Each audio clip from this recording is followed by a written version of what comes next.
Oh, howdy all, grab yourself a beer, it's time for some Path of Exile discussion. So hidden away in a page on the Grinding Your Games official forums that's not linked to from their front page is the 3.15.0 Delta patch notes. These are pretty transformative changes to the entirety of the 3.15 mana overhaul, and I think you'll find that a lot of the pressure on mana is going to reduce. It looks like most, not every single support gem, but most support gems that have a multiplicative damage increase are having their mana multiplier reduced by 10%, and ones like Added Cold or Awakened Added Lightning that have an additive damage increase are mostly having their mana cost reduction be 20%. So this is going to be a pretty massive change. But there's also a bunch of really minor stuff in here as well. What I want to do is go through the things that are likely to have a big impact. So there's a couple of changes to Varana Last to Fall, one of the bosses, and that's just one of those things that needed to happen. Like it's a bug fix. There's always bugs on brand new bosses at the start of a league. There have been some changes made to one-handed swords that are of the rapier type. So rapier ones are the ones that are 1 width 4 height, where the thrusting one-handed swords, and then there are one-handed swords that are not thrusting, which are 2 wide and 3 high. These groups have been separated again. This caused an unintended bug where the range of the rapiers was reduced from 14 to 11. And so these two groups have been separated again. I'm actually not sure what's happened to the mod pools for these. They used to have very different corruption implicits, and it's possible that there's been some changes in what you can get if you vial, for instance, a Cosprey's Malice now. There have been significant nerfs to Molten Shell Goatman. Some of the most dangerous enemies from Act 1 that were scaled up in Act 1, but this change also had a massive impact on their damage at endgame. So these have individually had their their damage reduced by 33%, and the number of them will be reduced. They'll still be pretty dangerous, but I don't think they'll be as unfair as they were at the moment. Now, there's a buff to the effects of the Aquamarine Flask. The Aquamarine Flask is now going to allow you to have 40% actions of your base action speed during a freeze effect. At present it gives you 40% of your base action speed. Now it'll be 60%.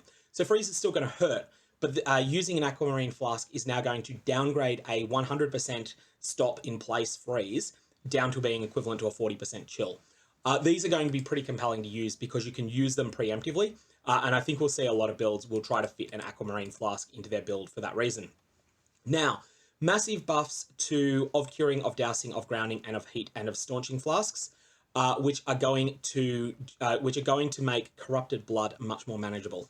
I was finding, because I didn't really find that the corrupting blood changes were having much of an effect on me because I was using a life flask of staunching.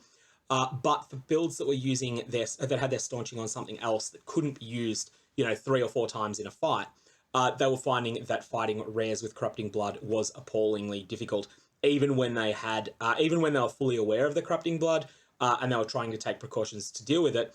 They would have to just stop still, wait for all their corrupting blood to fall off, wait for their life to regenerate, then attack the monster again a few times until the corrupting blood became unmanageable. So that's been changed, and these.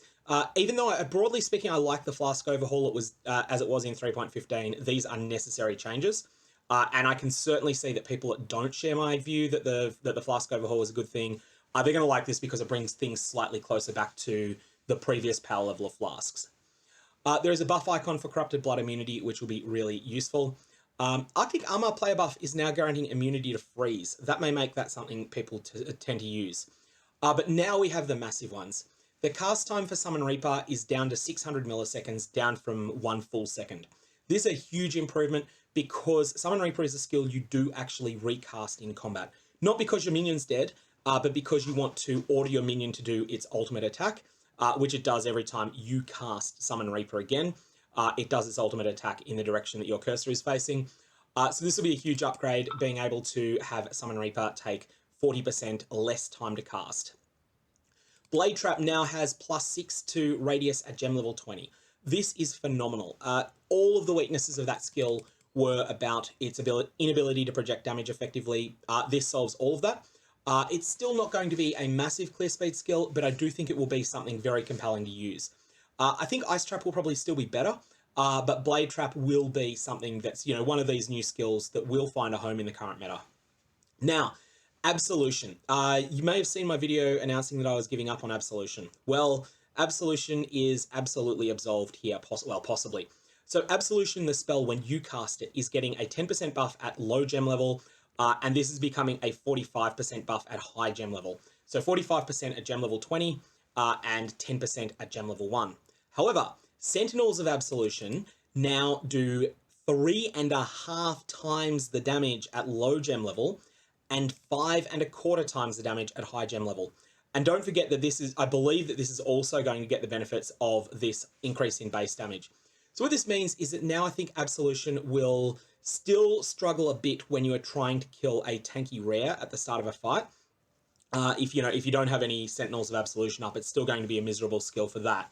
But once you're actually once you're up and rolling, you've got your Sentinels of Absolution up, I think you'll find you're getting a lot more damage.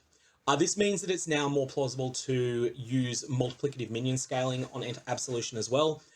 So that's going to change the way that people will build this skill.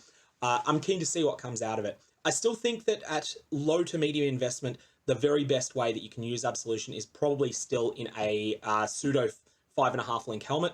I just find a +2 to level of socketed minion skills helmet that has that mod fractured on it. That's easy to get in trade, and hit it with an Essence of Insanity, which is easy to get in trade. This will give you a Absolution that's got +2 gem levels and +50% of physical added as extra lightning. 50% of physical added as extra lightning is better than any single support gem would be. I think it's roughly equivalent to a level 5 in power.